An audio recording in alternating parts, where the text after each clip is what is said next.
What's going on, everybody? What's up? I know it's been like a week, right? It's been a week. But crypto was in the trash. And so, I mean, what do you do when crypto is in the trash? You go to Las Vegas. You gamble some more. So that's what I did, man. That's what I did. Headed to Las Vegas. Stayed there for about a week. And had some fun, man. Had some fun. Did some gambling, watched some shows, you know, just enjoyed myself. And moderate consumption of alcoholic beverages, or adult beverages is what I would say. But yeah, it was fun, man. It was a lot of fun. So that is why you haven't seen me in about a week. From what I haven't even looked at crypto. There was a few times I checked my phone. I checked CoinGecko to look at the price of Bitcoin, and I think I looked at the price of MXC, but everything else that I'm invested in, I didn't even look at it because I didn't care. I didn't care. Like, when you're trying to get your mind off the crypto, the last thing you want to do is keep watching it and keep looking at it, keep watching charts, keep doing it. I shut that completely off. It was hard at first because I did it like on a plane ride all the way there. But once I got there, I just let myself be immersed in the entertainment and all that stuff, and I just didn't check it at all. Now on the plane ride home, I did check. What was it called? What was it? It was the something cows. I don't know. Fortune cows. Fortune cows there was a lot of people that was in the Telegram that was saying like, oh, they rugged or something like that. I haven't confirmed it yet. What I did see was that one of the dev people saying they did not rug, stuff like that. I don't know. But it was like a couple weeks prior. One of the guys, or one of the dev guy, he announced and told everybody he had COVID and he was kind of dealing with the complications and whatnot. But that's what it is with these programs, with these projects, man. You know, you think they have a team and it's just one guy. Now, usually when it's like that, I won't say usually, but I will say it is much harder than you think to run a project with one person, especially if they're the dev. The dev tends to be the jack of all trades. They do everything. They market, they do all this stuff, and they really don't know how to do that. So if you are a dev and you know how to make contracts and stuff like that, you need to find a team of people and build them around you that can help, that they have expertise in other areas, because one person can't do it all. It's very, very tough. It's very hard, especially when you're trying to get a program or a project up and running that can generate thousands upon thousands of dollars, right? Possibly hundreds of thousands of dollars. So possibly millions, who knows? But you have to have a team, you know what I'm saying? Things will break down if you don't. So I have to check on Fortune cows. I know the Piggy Garden TPG was in the trash can when I saw it last. Before I left, it was in trash can, and I kind of lost hope with it. I was just like, yeah, this sucks. This really, really sucks, because the way they launched it was cool, but in hindsight, the way they launched it with a platform like that, you should not do whitelisted pre-sale spots, private sale. You shouldn't do that, because those people hold the most tokens, and all that means is they gain the most tokens in as rewards, and all they do is just dump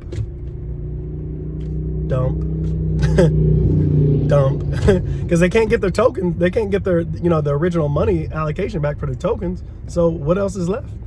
Only thing left to do is just that's the only way you can make money, is to sell the TPG. So, and that's what they're doing. Fortune cows did not do that, which I was glad about. And it was like, just fair launch, get your shit, get in early if you can. And that is also another part of the risks, right? Even when you're doing private sales and pre-sales, there is always a big risk, because they're selling you on vaporware. There's nothing even out yet, right? You're just hoping that the game that they're spitting to you the things that they have laid out, white paper, all that trash, all that bullshit, that it actually works out into something. And so that's why I have been completely trying to pump the brakes on a lot of projects that have surfaced. I've kind of pumped the brakes on it because I'm like, I don't care about doing whitelisted pre-sales, whitelisted private sales. Oh, we're doing we're doing NFTs, and so, you know, we're about to release the first, you know what I mean, like we're gonna do it first 100. I understand the business model. You obviously you have to build up hype, and you got to get people on board prior to launch and things like that. I get it, but to me, there has been way too many slow rugs, man. Somebody let their pit bull out on the fucking road. Like, what is going on, man? But yeah, there have been way too many slow rugs, and I call them slow rugs because this is what they are doing. They come out with a project, they literally are building it from scratch. Oh, our white paper is going to be out very soon. We're just trying to get, you know, we're trying to get people in here, you know, get a whitelist pre-sale spot or whitelist private sale spot by inviting tens of thousands of people, and, you know, you'll get something for every entry, blah, blah, blah. And then, you know, it's always in steps. It's like, oh, okay, next we got a lot of people. Next we're gonna do this private sale. It's gonna be very quick. Da da da da. Then they draw it out another week. We're gonna do a pre-sale and a pre-sale, and it's like that's another week of pre-sale. And then it comes down to getting to the damn release date, and then usually always some fuckery happens on a release date. I mean, I have been very unfortunate with having very few successful pre-sales, or, you know, or just launches, fair launches. They're usually trash. And it didn't, you know, what they're doing is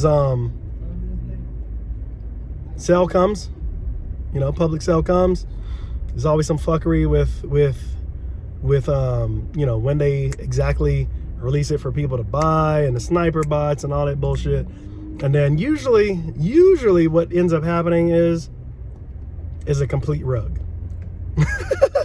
They literally will sell all the liquidity or dump the liquidity, or some shit will happen to where people can't sell, and then they try to blame it and say, oh, we told you guys not to buy yet. They're still getting the bots, and they hit you with the, well, the the blockchain is going really, really slow. You know, we're going to be looking to relaunch on a different blockchain. And it's like, what? Motherfucker, you were on the Phantom Network, for example. You were on Phantom Network because of all the other fees of all the other blockchains and all the other congestion and shit. And now you're saying you want to go back to one of those? Like, it doesn't even make any sense. To me, it's a money grab, man. It's all a money grab, and there's been way too many lately that have been slow rugging with all this pre-sale BS. And it sucks, man, because a lot of people are sinking in money thinking, oh shit, I got a prime spot. If I can get it, if I get in early, I got a prime spot. And technically you do, because the legit projects, they're the same way. You know, they're running them similar, if not the same way. And so it's a crapshoot, literally craps. I played that this week. But it's literally craps. You don't know.